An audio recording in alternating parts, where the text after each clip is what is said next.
Huwag na ho tayong magtapon ng dahil po Dito po marami. sunod na henerasyon Balisela pa lang po. Malabon. ang mangyayari. Grabe.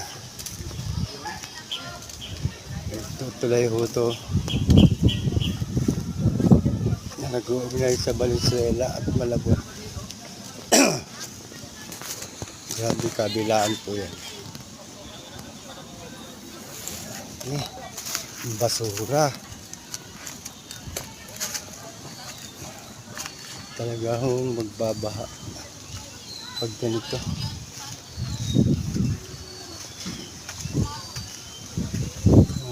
Basura.